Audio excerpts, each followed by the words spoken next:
Welcome to Duo Chat with Brittany and Cynthia, where we talk about drama shows like Dawson's Creek, One Tree Hill, and more. Hi everyone, I'm Brittany. And I'm Cynthia. And today we're talking about Season 6, Episode 2, titled 1 Million Billionth of a Millisecond, on a Sunday morning, air date September 8th, 2008, and the synopsis is: after Lucas and Peyton enjoy planning their dream wedding, Brooke and Peyton reconnect. Nathan works with Quentin on his basketball skills, but Haley is worried for Nathan's well-being, and reeling from a threat to her store, Brooke reaches out to an unexpected ally, and then Jamie catches Antoine and Deb kissing. So Lucas is narrating about the time that he used to jump on his bed when he was a kid. And we see Jamie's jumping on his bed. Mm-hmm. I did like it. Yeah. And then too with Haley repeating what Karen used to tell him too about if he breaks it, threatening him. Yeah. It was good. Mm-hmm. And then we also see Lucas and Peyton jumping on the bed in their hotel room where they're at. I thought it was sweet when Peyton said, well, if you have to sleep on the floor, I'll sleep with you. Mm-hmm. And then Skills goes to see Deb at the Scott's house. I don't know why. Oh my God. Yeah. Okay, yeah, that's the thing. Is like you're supposed to be hiding. But remember, he was in their pool. Mm-hmm. Oh, yeah. So clearly he doesn't hide at all. Mm-hmm. Yeah, but I mean, he just like walks right in, and then Haley is like, oh, did you come for Deb? And he's like, oh, what? And it's like, for food. Yeah. It was funny, but it's like, yeah, why are you there, Skills? Like, you'd never come for breakfast. Mm-hmm. And then he was just like playing it like, oh, I just thought maybe like Nathan needs a ride or something. It's like, what? Right. Like, hasn't he always drove himself? Mm-hmm. Like, okay. Yeah. It was funny though. Yeah, and then Deb and Skills are kissing. That's when Jamie walks in and sees them. And then they're just like, oh, she just had something in her eye. Yeah. And how are you gonna kiss and then you have something in your eye? Right. And Jamie's face, like he was disgusted at what he saw too. It says good morning to Deb. And then she corrects him to say Nanny Deb because he called her grandma. Yeah, again. It was like, what? Mm-hmm. Oh, but then I thought it was funny when Skills was leaving, and didn't he say see you later, grandma? Yeah. It was funny. Mm-hmm. And then Jamie says, and they thought the last nanny was crazy. Yeah, she still is. Well, don't you think? Mm-hmm. Yeah. And then Carrie brings Dan breakfast. And, tells him to be, wanting to get big and strong before she kills him. Oh my God. And he still can't talk. I can't with her. Yeah, so she says, like, he's a perfect man.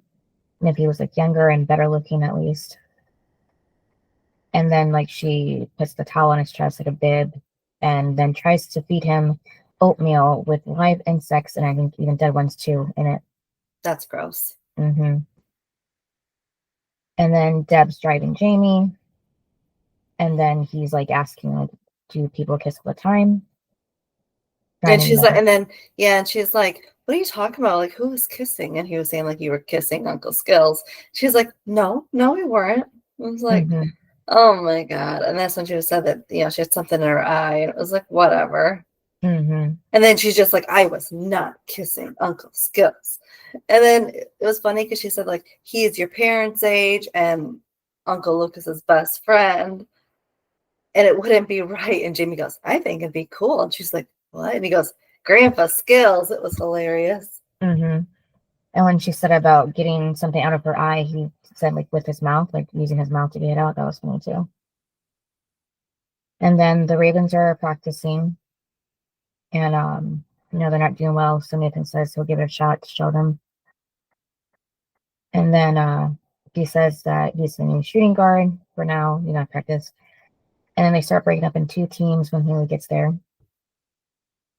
And then, she asks Skills how breakfast was, and he answers it was so damn good. And then asks Skills to remind Q of his tutoring session later. And, he's been doing great. And he's even doing better than she did at this book in high school. I like how Skills was just like, whatever that is, like the book. It was it was just funny. I mean, if they went to the same school, he should have read it too. So yeah, but she was like in an AP class. Well, that, but also it could be like he was a little like maybe like Nathan didn't really care about books. Like if you ask me what we read in school, I don't remember. Like so because I wasn't really paying attention. I didn't really care either. So maybe it was that, Haley was like a bookworm. And then Haley likes the way Nathan looks in the basketball court and calls out to Nathan about calling her. And then, then Q says his dad changed his jersey number because he called him 23. And then Skills asks about Lucas, so she just says that he's doing fine. And then that's when we see Payne and Lucas on the bed messing around when the maid walks in. And Payne tells her, like, it's okay, they're getting married. So the maid walks out and closes the door. And then Payne mentions to Lucas about what he said about their wedding being a dream come true. And, she never wanted to be like a princess for a day, but she does think it'd be fun to have his mom there. And then her phone rings, it's Brooke. Yeah, and so Peyton's all excited, which, I mean, this is really Peyton's first time really, like, being excited in a while. Yeah. And, of course, Brooke's not, and obviously. And Brooke was just, like, downplaying it, like, okay. Like, but you can hear, like, she doesn't even want to say any words. It's like, and that's not Brooke. Brooke loves to talk. So it's like, what? But I get it. Peyton was so excited that, she didn't really get that something was wrong. And Brooke didn't want to say anything because Peyton's finally happy. I mean, Payne did ask if she's okay, but first, you said Brooke just brushed it off. Yeah, well, and again, like, if your best friend is all chattery all the time and happy, and then they're not, you're like, there's something going on. So, and you never know. It could be like, in Peyton's eyes, it could be like, oh, Victoria came back or something. You just never know. Well, you don't really think she's going to be attacked. Right. So then Brooke hangs up the phone, and that's when we see the aftermath of the attack. And then Brooke makes another call. Well, that was the thing, was like, who's she calling? I mean, obviously we know, but like at first it's like, who's she calling? Like, seriously, because like the closest people are Peyton and Lucas, and they're not really there. Well, there's Haley too. Well, yeah, but Haley's at work. Yeah, I'm just saying. So that could have been another option. Yeah, it was kind of like, though, who's she calling? And then out of anybody, she's calling Deb. Well, it's not like those two have really had like scenes together. Right. And then Lucas, sits back in his seat on the plane, telling Payne he thought she was going to meet him in the bathroom.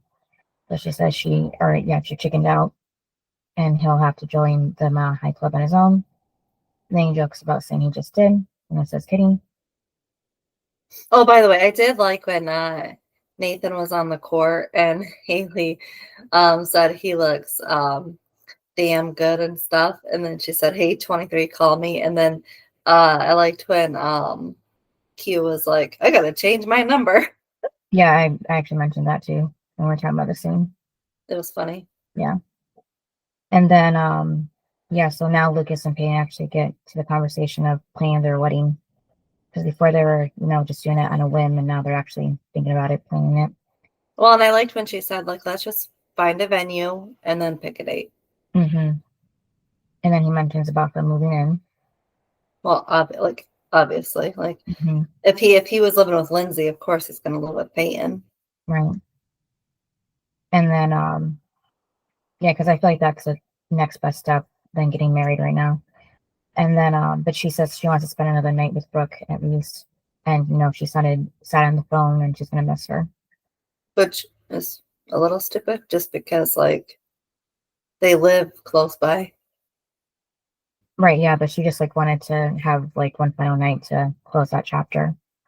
Yeah, but in this episode, Peyton, like, acted as if, like, she's moving far, far away. And it's like, Well, it's just she won't be still- seeing her every day, you know, like in the morning, then at night, maybe the afternoon, like before. So it'd be a big change, even if she's not far. But she could. Yeah, I'm just saying, like, she just won't be there for Brooke all the time. Like, you know, them in the kitchen together, eating, you know, just sharing the house together. So that's a big difference. Yeah, but you got to grow up at some point.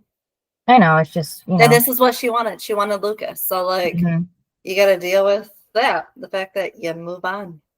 Yeah, but I don't see her, you know, being a bad thing that she just wants to spend one night with Brooke. So, and then we see that the store is still a mess, and with the way that the or what was the cafe, everything's glass windows, so you can easily see inside a store it's a mess, and like a tornado went through it or something. So I'm surprised like nobody like called it in, like something looks suspicious, you know, that happened there. But is it only see-through? Yeah.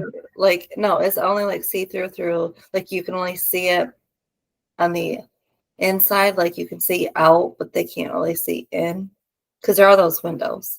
Yeah, I think it is. The cafe was, and Brick could have changed it, but I don't know. Or maybe people just don't want to get nosy and they're like, the owner can take care of it. Yeah, maybe. And then that's when Deb walks in and Brooke's wearing the glasses, you know, takes them off to show her face. Yeah, and then, you know, she's looking around, she sees it, she puts it all together. And then Haley picks up Jamie from school. And she sees Dan's vehicle. So, of course, she's like, oh, he's stalking us. But, of course, it's just Nanny Carrie. And then Nathan and Q are in the gym, and Q's trying to throw off Nathan, but fails. He tells him he's like finally getting it back, his strength and talent. And even playing quick like him, that's what Q tells Nathan, because Nathan thinks he's moving really slowly. And then Haley and Jamie walk in, and Q starts singing a song to Jamie. You know, Jamie joins in. He's wearing his cape. Yeah, I love their bond. Yeah, and Q really likes his cape, so he says he wishes he had one.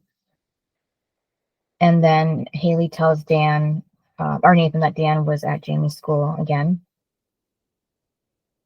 And then Q tells Nathan that, I'm sorry, Jamie. He tells Jamie about, you know, the little box he has about putting his treasures in there as a kid. So when we find out later that Quentin has a brother, it's kind of surprising that he gave Jamie this box, you know? Yep, I was thinking the same thing. I'm like, okay, like especially because later on he tells Haley, like, you know, his brother looks up to him, and so he just like is just good to him and stuff. And it's like, okay, but that's the case. You should be giving all of your like items to your brother. Like, not to, like, I get you're close to Jamie, but like your brother is your brother. And I mean, like, yeah, he could have gave Jamie a little something, but that just seems really sentimental. That would be for his brother. Yeah. And then back at the store, you know, Deb is putting makeup on Brooke's bruises and asks if she called the police, but Brooke doesn't want them to get involved. You know, she can pay for everything that was damaged. And that was hard to hear. Yeah. So what was her like reason though? Like why she doesn't want the police involved? I mean, I know she said like paparazzi, but it's like, I don't know, maybe just the embarrassment of it all. Because, you know, like some women can feel like that it's their fault that they were attacked or something. And maybe like Brooke's been trying so hard to convince Victoria she can do this on her own, that this feels like somehow she like messed up and failed in that way. Maybe something like that. Yeah, like Victoria would be like, oh, you can't even be in your own hometown that you wanted. Yeah, because I can see Victoria saying, oh, you let some guy steal from your store or something like that. Because apparently he took the computer, cash from the register, and even the sketches, which would be, you know, suspicious. Yeah, like why? Like, okay, given how we know who it is, why would he take that? Yeah, because I don't know if we find out that Victoria might have been involved or something. I don't know. Well, I think Brooke accuses Victoria of it. Yeah. And I think Victoria's like, I would, like, you're my daughter. I would never, like, set you up to get attacked. So I'm just like, why would he have any interest in that? Like, what was the reason? I don't know. Maybe he thought he could sell them, like, unknown designs from Brooke Davis. I don't know. But he would even have to, it was, I think they were in a safe, behind the counter, which I think should be in the back of the store. But yeah, so I don't know, just maybe he thought he could just sell them off, like I said. Interesting. And then, yeah, he didn't take any clothes either, which he could have sold as well, but, didn't. Yeah, so Brooke tells Deb she can't tell anybody. Nope. And then that's when Brooke asks Deb if she has a gun, and she wants her to teach her to use it. And then Carrie gets back to the house and tells Dan that Jamie was happy to see him at school today. And Yeah, she said Haley didn't look pleased. Mm-hmm. And then she talks about how, like, when Jamie goes missing, they'll remember that, you're the one that kept coming around. Mm-hmm. And, they're going to blame you. It's like, oh my. But, like, eventually they're going to realize it wasn't him. Like, seriously? Mm-hmm. It is a good setup, though, that she's trying. And then back in the gym, Nathan asks Skills what's on his mind, and he says nothing. And then just kind of blurts out, like, when he started dating Haley, how hard was it to keep from Lucas? Oh my God, this was hilarious because, like, Nathan's like, not very hard. And, Haley was friends with him. I didn't like him. And then Jamie just butts in, you didn't like Uncle Lucas? And he's like, that's a long time ago. Mm-hmm. And that was funny because he's like, why? What's up? Like, are you sneaking around with someone? And then that's when Jamie's like, yeah, Uncle Skills. Mm-hmm. It was so funny. Yeah, and it's funny how Jamie kind of doesn't tell, even though, like, Skills never, or, even Deb didn't tell him to keep it a secret or anything. He's just choosing to do that on his own. Well, yeah, because I feel like any little kid would be like, what happened to you kissing this morning? Mm-hmm. Yeah, not even said that, yeah. Not even like the fact that he, may not say who, but he might just say, but you were, or, something. And then Nathan would be like, well, who? Yeah. And then in Haley's classroom, she tells Q that he's come a long way. And he seems to be enjoying the book. And yeah, but her big thing is like, what do you want to do, besides basketball? Like, what are your dreams? But it's kind of hard to, like, say it when you're 16 or 17. Mm-hmm. Because you're still figuring out life. Right. I mean, and you will be for the next decades, because every day is different. So it's like at 16, 17, you're supposed to just know. Right. Yeah. I don't know why all the adults with, all the kids today they still make them, try to choose something, put that pressure on them. I know. That's why I hate it in school when they're like, what are you going to do the rest of your life? And it's like, I don't know. I'm still in high school. Mm-hmm. Like, even in your 20s, like, you are still figuring out life and how to be an adult. Like, yeah, it's really annoying. And then you got pressure. And I just think all the pressure is actually hard and annoying on the kids because they don't know. Yeah. And then too, when you seem like you have something figured out, something can change. So you have to kind of change your plans as well. So nothing's final or permanent. Yeah.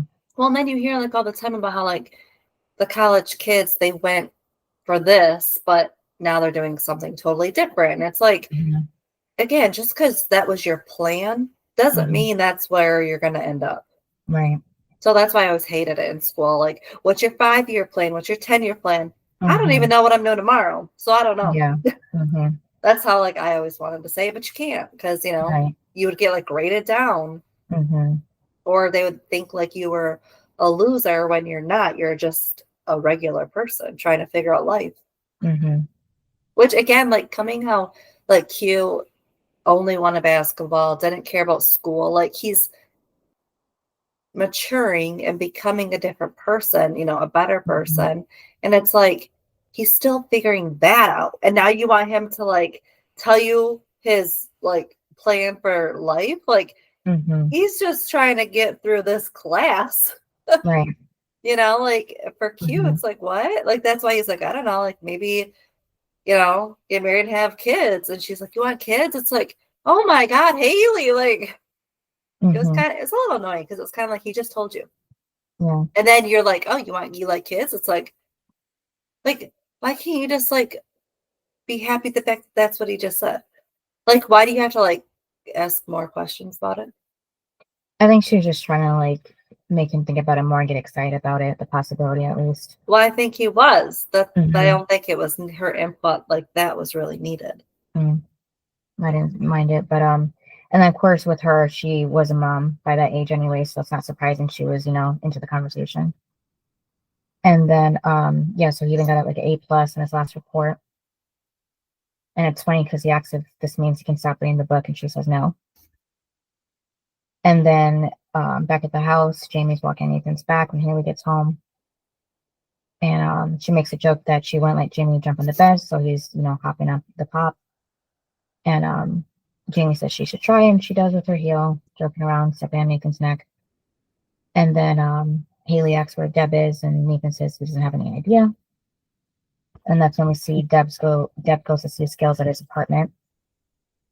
So are Fergie and Junk still living with him? Because we don't see them anymore at this point. I don't know, because they talk about how Skills is the only one in his apartment this episode.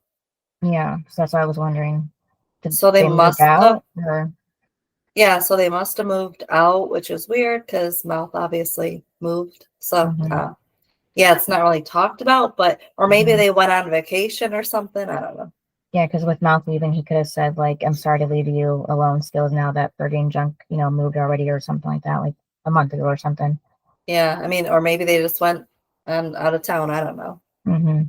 But yeah, I just wish they would have clarified that because he did have a bunch of roommates, not just one. Mm-hmm. Yeah, so Deb tells Skills how she had to lie to Jamie today. Chris didn't like that. And then like all he wants to do is one thing. But then she brings up like about a friend and how, like, should she tell the secret? And he was like, well, obviously if that person trusted you, no. Which here's the thing, like Skills, the fact that like she went to Skills for advice, I'm like, I don't know if he's really the best, because clearly, remember, every time he'd give Mouth advice, it was like, don't listen to Skills. And so here he's giving Deb advice about something that's actually like serious, not just hooking up with, someone. I was like, oh, I don't know if I'd listen to Skills. I think I'd get some other advice. I mean, it did sound good, but yeah, he doesn't know the whole story, so maybe he would say something else if he did. Right. And then, so it dawns on Deb that this is their first real conversation, and it was nice. And then Skills brings it all back about her looking good in that cheerleading outfit. I don't know where she got that from, but Payne gets home, and Brooke tells her, not to freak out, and Payne's like, why? And that's when Brooke reveals her face. Yeah, and she said that she got tangled in a sheet and she fell down the stairs. Right, because the stairs is really little that goes around that corner. I don't know if it was like a basement stairs, maybe it'd be a little bit more convincing. But that little stairway right there doesn't sound right. Yeah, I just was like, what? Yeah. And then she goes on about how Lindsay came over and they got into a fight, about Peyton, and that's how she got up, beat up like that. And Payne's like, why didn't you call me? And she said she did, but you said you were getting married. And that's why, Payne figures out that's why she signed back on the phone. And of course, Payne feels bad that she wasn't there for her. And she goes to hug her, but then, Brooke puts her hands up because she's too sore to hug. Which I understand that. Yeah. And, still tells her congratulations on getting married. Well, I think, too, even if she wasn't sore, I think it would be like, like if you're trying to hold it in, right? And then someone goes to hug you, it's like, then you just start to cry. And I think Brooke is doing everything possible not to. So it's like, just don't come near me because then I'll cry. Like that kind of thing, too. Yeah, so Payne thinks it's sudden, but Brooke's like, everybody's been waiting on them since high school. That was funny. And then Payne mentions about Lucas telling her to move in with him. And, Brooke asks if married people do that. She uses a bag of frozen peas for her face, and she just tells Payne she's really happy for her. But might be a little happier if it was her that fell down the stairs.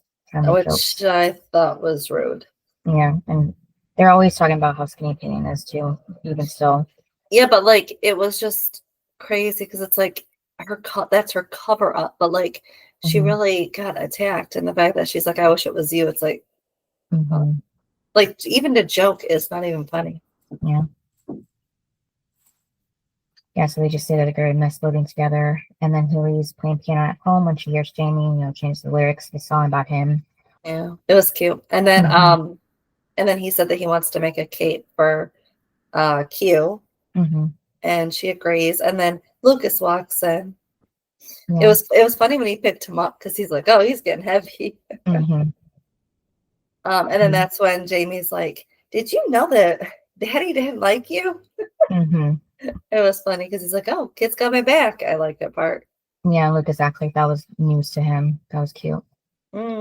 He's like, when? It was funny. And then Haley says, speaking of sneaking around, I forgot what was mentioned before, but she says where he has been the last few days, with Peyton maybe. And he said that they're engaged. He said they're engaged, and she goes, I just shaved your head from your last engagement gone wrong. But it's like really Haley, because it's like, this is who he's wanted. Yeah. And she knows that. Yeah. And he said that last couple days they've been together. They've been happier than either one can remember. So of course she's happy for him. Yeah. And then Haley mentions about only people that tear happy people down are those that are unhappy. Yeah, like look at Dan. Like that's all he did all those like 4 seasons. And then we go to Brooke with her head on Pam's lap, who told her thank you for everything. We've given her a place to live, to label, and being her best friend. She's a good person. But, with her mindset, Brooke asks, what did she get out of it? And Payne answers, like, great friends, a great life, good karma. But Brooke says she doesn't believe in karma. So that's changed because high school Brooke did believe in karma, and that's why she left Haley and Nathan on that date. Yeah, because remember, she... Yeah, I don't get that either, yeah. Well, it just shows how this attack broke her. Like, she's completely changed about that. So it's just sad. And then, yeah, because she says she tries to be a good person, but bad stuff happens anyway. And, Payne acts like what, falling down the stairs, and she says something like that. Yeah, and it's like, like you're not putting it together. There might be something else. Yeah. And then she thinks it's about Angie, but Brooke says she doesn't want to talk about it, And, she just says she believes in justice. Which, again, would make you go, what? Like, justice for what? Falling down the... Like, again, like what? To yell at the sheet? Like, it's like, there's got to be something else. Yeah, like sue whoever made the bed sheet or something, yeah, so. And then Haley and Jamie start making that cake for Quentin. And he thinks that Nanny Deb wants to help too, but she's taking a nap right now. So and Haley goes to find her, and then a lot lately. Yeah. So she goes and go into the bathroom to find her scissors, but instead she finds Nathan's pill bottle that was empty. So of course she goes to wake up Deb, who's asleep, and brings it all up about the pills, and she don't want a junkie around. I'm like, I think that's still a little too soon, but okay. I thought it was like half full. No, but apparently whoever took it, she's blaming Deb, took the pills, but it's funny because she's like, I recall your husband has been sore lately. So then they sit Nathan down. Yeah. I will say that scene was hilarious. And then Nathan's whole thing was like, yeah, I've been taking like 2 a day or whatever. Like whatever the bottle says. He's like, not everyone who takes medication or whatever is a junkie. It was funny. Yeah, it was funny too when Haley said that you can't blame it on your mom because she's been having sex. Yeah, and it's like, ew. And then Deb just said she's going back to bed. That's taken care of. And then so what I thought was strange was when Nathan, realizes like Haley. Well, no, this isn't when they talk about going to the doctor, right? No, yeah, it is. Oh, well, I thought it was weird because he's like, we'll see the doctor tomorrow, and I'm like, how are you going to get in? Right. Because a lot of times, yeah, unless you're going to like the ER. Unless he gets special treatment because he's Nathan Scott, I don't know. But Carrie's prepping flowers for some reason throughout this episode. And she says the worst part of being a fugitive is being a fugitive, sneaking around, constantly being pursued, and that's where Grandpa Dan comes in. And, hanging around the schoolyard, and then Jamie's missing, Dan's missing, and the manhunt will be extensive and looking for him in a black SUV and not at like a shallow grave by the swing set. Well, and then she said that they'll all miss Jamie, but no one's going to miss you. I'm like, oh my God. Mm-hmm. I mean, yeah, like it's true, but right. She just trying to get to him every chance she gets. Yeah. Which is clearly all day. Yeah, okay, like how is she like surviving and paying bills and stuff? I don't know. Like keeping the light on and all of this, like that costs money, and like she has no job. Maybe her dad had some money from his life insurance or something. Because like all she's doing is torturing Dan all day long. So like what, like you kind of wonder like what the heck she does. Yeah, like I said, maybe she has money from her dad or something. And then, so she says all she has to do is burn his ID and pager. And then she says that he did get a page, that night, and thinks it's just for like a restaurant or something. And then Dan tries to talk, so she jokes that the monster Frankenstein's alive. Oh, actually, that's not the monster's name. I just remembered. But yeah, the monster. And that's when he tells her that his plan sucks, and he starts laughing. And he does that constantly throughout this episode too, which annoys her. But it is true that she learns finally later. But yeah, so Nathan goes to see his doctor and,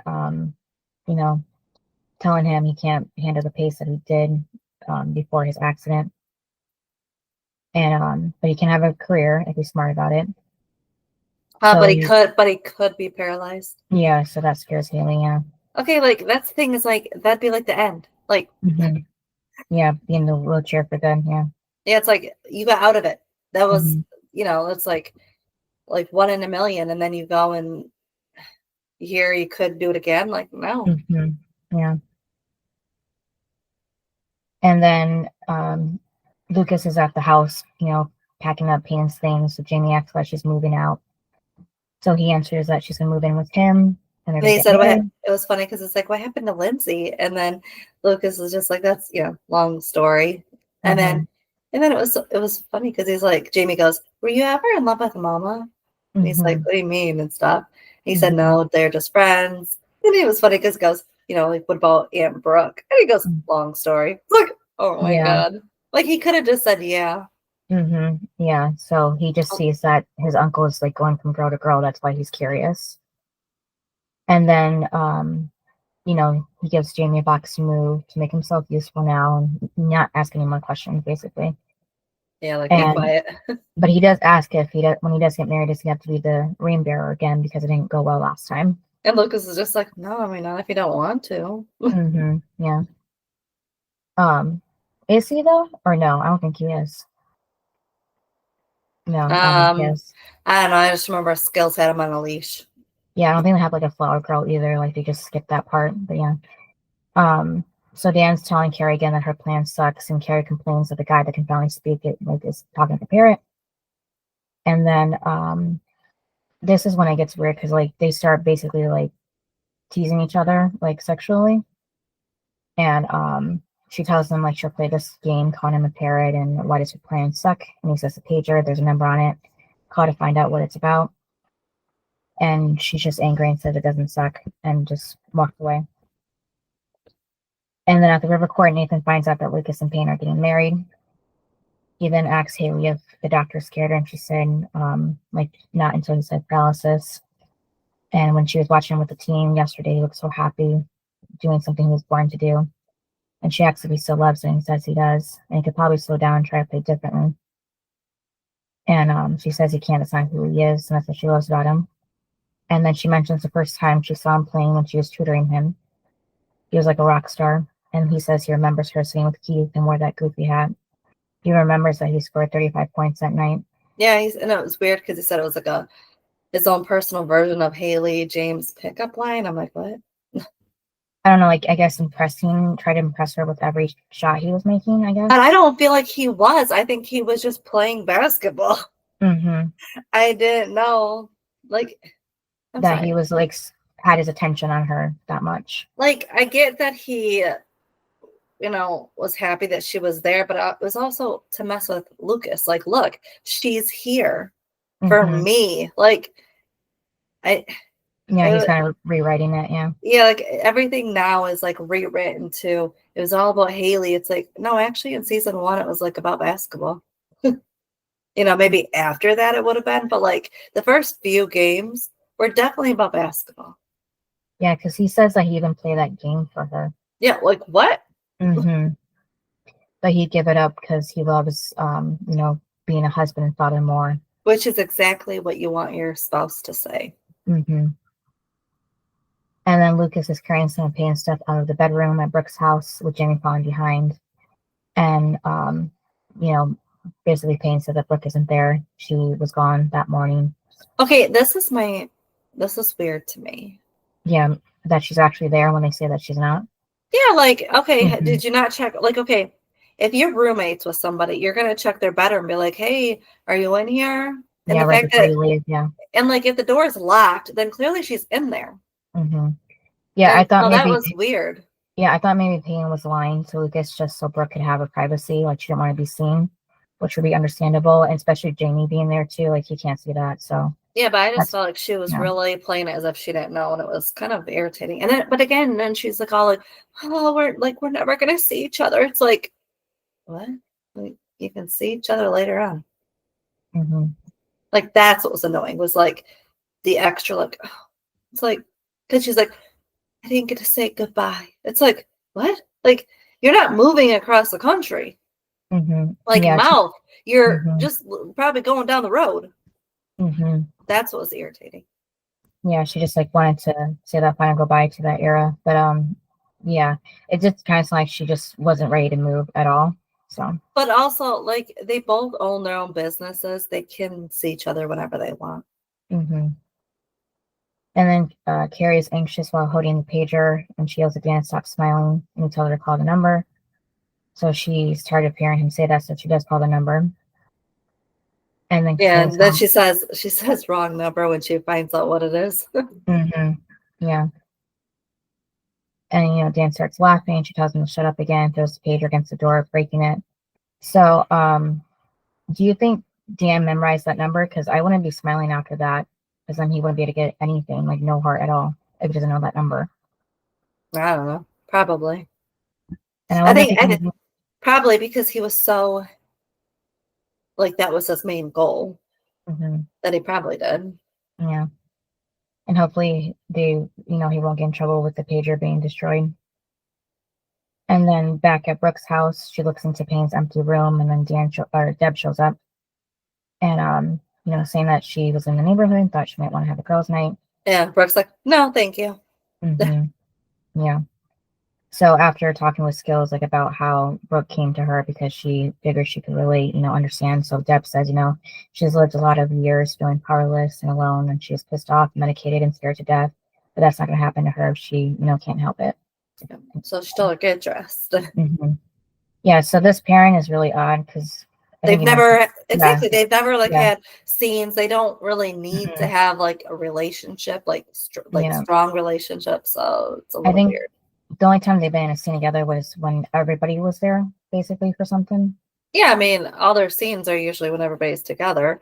It's not like they're, ever just the two of them. It's weird. Yeah, I guess Brooke just wanted to confide in like a mother from somebody, like somewhere, since Karen isn't there, because Karen would be the one that she would talk to if she was there. So maybe that's why, like, yeah, and she like. Well, and I think too, I think she might have still went to Deb even if Karen was there, just because she wanted, basically what it comes down to with Deb is she wanted the gun. So I feel like, because Karen obviously would be like, no, we got to go to the police, where Deb would be like, I'll hold your secret and I'll teach you how to shoot. Like, I think that's why she went to Deb, was because, again, even if Karen was there, I don't think she would have. I think it still would have been Deb, because, again, she could teach her how to shoot, which is what Brooke wants to protect herself. Where Karen would probably go to the police. Yeah, so back at the Carrie's house. She demands Dan to tell her what the emergency response team is. And he says that it means he only has 6 months left to live, and even if he kidnaps his grandson, then he's only a suspect for a few months, and then he's dead. So Carrie starts to freak out, and Dan says, which means his plan sucks, and he laughs again, and she's just really annoyed. And then she threatens him with her little knife now, and, promises to kill him right there and then, but he tells her that without that heart, he's already dead. And, she's frustrated because he's right. And then Payne is unpacking when she thinks of Brooke and decides to call her. And she listens to their voicemail on the landline that they made. That makes her smile, but she doesn't leave a message for some reason. And then Dan has now in the scene, didn't look like Dan had something in his hand because he was smiling. Like, did he have the knife that she had maybe to get out? I guess I didn't really pay attention to that part. Because I couldn't see anything that was in his hand because it was like face down. But yeah, so I was wondering what happened there. But Nathan is done playing ball with Q, but Q wants to keep going. And, Q just says he's being soft now, and Nathan says, "We'll see about that." Well, it was funny because he's like, like, why are you leaving and stuff? Like, and Nathan's like, I got a really hot wife and an awesome son waiting for me at home. Mm-hmm. And, like, that's where Nathan can pull away from basketball because he does have a family. Mm-hmm. And, but like Q gets it because that's what Q wants. Mm-hmm. Yeah, and Q tells Nathan that he's happy to be part of the comeback, but Nathan again keeps saying it's not a comeback. And Q just says it really is, and it's a beautiful thing to watch. And then that's when Nathan tells Q he'll meet him tomorrow at the river court in the morning and tells him thank you. Which is sad. Yeah, so I am glad that Nathan was able to say the thank you part. Yeah, me too. When I watched it, I was like, thank God he said thank you because it would have eaten him alive if he didn't say it. Yeah. And then Nathan or Haley and Jamie are still making the cape at home too. Jamie's all excited about it, to see Quinn's reaction to it. Well, and given how like even Haley and Jamie, like they both had good last moments with Q, that it's not like, oh crap, I failed him or, anything like that where it'd be like, you'd remember that forever. They both had good memories with him, so he can hold on to. And then the coach's office, Lucas asks Skills if he has the apartment to himself now, like, is he gonna have a party? Yeah, that's what was weird. It's like, this is when we should have been told what happened. Yeah, because I feel like at this point, like, they could have easily just had Deb move in with him or talk about moving in, because that would make sense. Well, and I'm really surprised that, like, Lucas even really knows because he's been AWOL. Right. So how does he really even know that Mouth moved? Well, Mouth did try to call him before he left, so he could like left a message or something. Somebody could have told him Skills. Yeah, we just didn't see that part. And then Skills thinks that Lucas has his house to himself too, but he says not anymore because Payne's moving in, they're getting married. That's when Skills jokes like about if he wants another drink or should he just wait till he proposes to Brooke. So, Lucas tells him nice, but how about, he'll buy him a drink. Yeah. Unless it's a bad time. Yeah, he said he'll just talk to Q tomorrow, and then they leave. Which is, again, sad because here's the thing, like, if he would have talked to Q, things might have been different that night. Yeah. So Skills was the only one with things left unsaid. Yeah.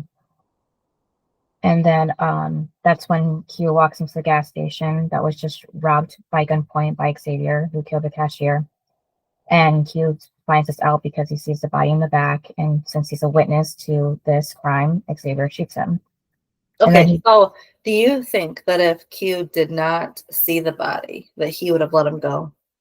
Yeah, I think so. You think so?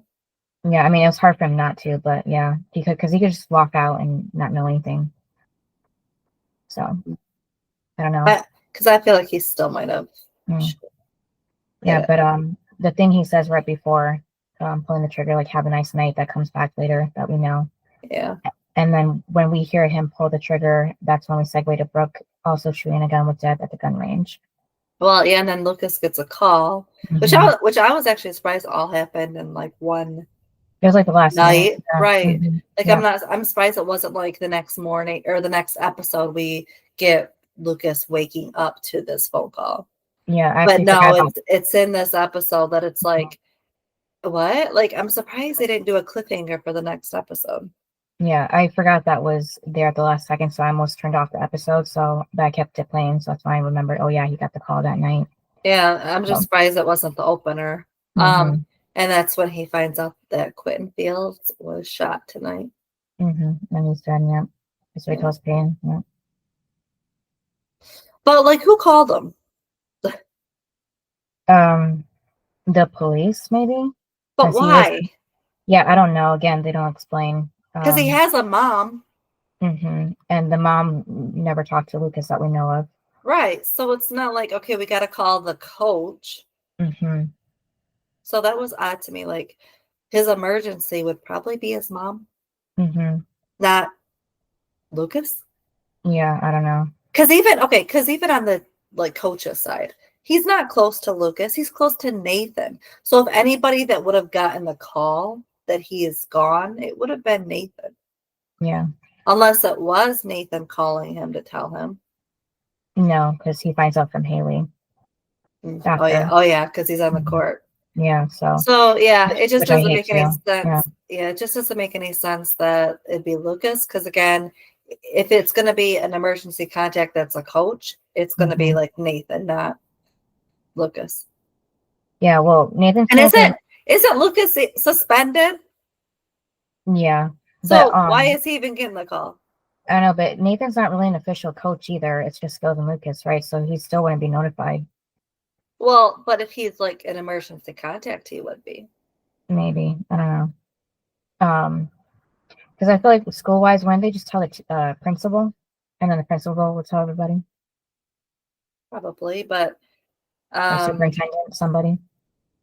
But I'm just saying that, like, if his family were to call somebody, don't think it would be Lucas. Yeah, because him and Nathan have been working out like every day for maybe some weeks or something. Yeah, and then Skills took over basically as head coach because Lucas went AWOL and is suspended for 10 games. So like Lucas would not be the one; he'd be the last person notified, not the first person. So that's why I was thrown off. But again, it should be his family. Like, I feel like you would find out, like, the rest of the people would find out the next day. They wouldn't find out that night. Yeah. You know, because they got to identify the body, call the family, all of that. Yeah. And then, like, since the cashier was the only person there at the gas station, like, whoever had the morning shift, if it was even a different person, that's when they would even see. Yeah, so it doesn't make sense. So, like, it would have to be, like, somebody that knew Lucas, that knew Q, walked by the station, saw everything, and then was the one that reported it. But then again, wouldn't they be a target? Yeah, so I don't know. Yeah, because it could be even like somebody went to the gas station after, and but again, it would be like they'd be in the same point that like Q was at, of like, I just witnessed this, like, and then they'd be a target. It's like, yeah, unless Xavier left as soon as after Quentin died, after he shot him, to not get caught, Yeah, because they don't catch him, do they? No. Yeah, so he must have ran off afterwards. Yeah, so that's, because he comes back, like, I don't know, a few episodes later, maybe. Yeah, so highs and lows, even though it's probably obvious what the low is. Yeah, the low is the end. And then the high, I loved the moments between basically Jamie and everybody. Like when he's finding out, he's being all nosy with like Nathan and Skills and Deb and Lucas, like just his scenes with everybody are just always so cute. And then the other low was that Brooke she felt like she couldn't tell anybody.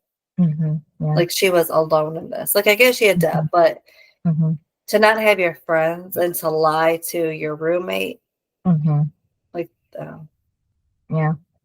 too bad, like, not even her dad like checks in on her once in a while, but none of her parents do. So, and then what about you? The lowest, Quentin's death, and the high was just Yeah, the moments with Jamie, because like he was learning like inside stuff in the past, and he had his own inside, you know, secrets too. So it was just fun to see him learn things and keep things from everybody. Mm-hmm. Mm-hmm. I would rate this a 9. I liked it. Mm-hmm. Yeah. Yeah, 8.5. And then who was your best and worst? The worst was Xavier, of course, because he killed Quentin, and we learned later that he hurt Brooke, and destroyed her almost as much, minus taking her life. And then the best was Q, just because he really did, he really, like they said, come a long way, and compared to like the beginning of season 5, he's a lot like Nathan, teenage Nathan, and he was trying out to be like senior Nathan, and well, was he a senior? I don't know, junior, I don't know. But yeah, so he did come a long way, and he like finally like had hope for his future, and was like planning something to have a family and get married and all that, and have a basketball career, kind of like he really like looked up to Nathan and Haley, um as role models and everything, which was nice, because he might not get like a lot of good role models in his personal life at home. We don't really know too much. And then he bonded with Jamie, because he reminded him of his brother. So it's kind of like he had like two families, one at home and one at school. So that was nice for him. And he got serious about his schoolwork, so he was just trying everything around, of course. And then this happened. So for me, the worst was obviously Xavier, because he killed 2 people that night. Like, yeah, the cashier. Yeah, like that person did not deserve it. Like, what? Yeah, and then obviously, yeah, and obviously Q didn't either. Like, what? And so yeah, we just at the wrong place at the wrong time. Yeah, they kind of both were. In a way. Yeah. And then I'm gonna go with the best was Brooke, because Brooke, she changed. Okay, like she was there for Peyton in like the sense like I don't want to ruin her happiness, even though Peyton would in a second, but like like she would drop everything for her. But like I like that she like let her be happy. But then I also thought that she was the best because she wants to protect herself. Where, do you remember when Peyton was attacked and wouldn't leave the house, wouldn't, she needed Lucas's protection all the time. Like, Brooke is like, no, I'm going to protect myself, and I'm going to go shooting, and I'm going to take care of this. Where this is all just happened the next episode of Brooke wanting to defend herself, where Peyton, remember, went on for probably a couple episodes of like, oh my God. And remember, that's when her brother had to come in and teach her how to fight because she wasn't doing it herself, because she wouldn't leave the house. Where Brooke is leaving the house. She's going to the store, which I don't know if I would. I think I would probably be Peyton and like stay home for a couple days. Like, but she went to the store the next day. Like she was just attacked there, and then she goes back there. Right. Like that's pretty brave. So I feel like that's because again, I would be Peyton and like hide, where she's not, and again, 2 totally different things. Like Peyton went one way, and Brooke is like, nope, I'm gonna toughen this out and do it. So I liked that. Yeah. And again, she's not sitting there like whining like poor me. She's getting out there. Yeah, even though it'd be understandable if she did for a little while. But maybe she did learn from Peyton too, like how that affected her, and she wasn't gonna like let it, affect her like that. So she was like taking her power back to protect herself, especially since she's had nobody else to protect her too, like no parents, so. Yeah, because like Peyton had Lucas, and then eventually Peyton had her brother. But Brooke has nobody. Yep. So like, it's like worse because she definitely needs to protect herself. But that's why I feel like she was the best, because we could have dragged this out like we did for Peyton. But instead it was like showing, especially on TV, showing a strong female doing doing the best and like protecting herself. Mhm. You know, it's like we saw one Mhm. go a different way, but I was glad that it worked out this way for her. Yeah, and Because I feel like Brooke kind of is the strongest Mhm. character. Yeah, and Because basically everything she's ever really went through, Mhm. she usually went through it alone. Right. Yeah, maybe the difference too is that, you know, Brooke's a grown adult while Payne was still like a young teenager. That could be it too. The maturity of it all. Yeah. Yeah. But I was happy that she's just not gonna let it define her. Mhm. And she's like, you know, just Fighting back. yeah. Mhm. Which obviously we're gonna see. Yep. A few episodes from now her really fight back. Mhm. Yeah. Which is gonna be good. Yep. And then what's the next episode? Episode 3, Get Cape, Wear Cape, Fly. Oh gosh. Which very fitting title. Yes. All right. Thanks for listening. Yep, I'll see you next time. Bye. Bye. Thanks for listening to this episode of Duo Chat. If you want to chime in with your opinion about the episode and the show we discussed, you can email us at duochatpodcast@gmail.com. And to keep up with updates about the podcast, you can follow us on Twitter, Instagram, TikTok, and subscribe to our channel on YouTube at Duo Chat Podcast. And give us a review wherever you listen to podcasts. We would appreciate it.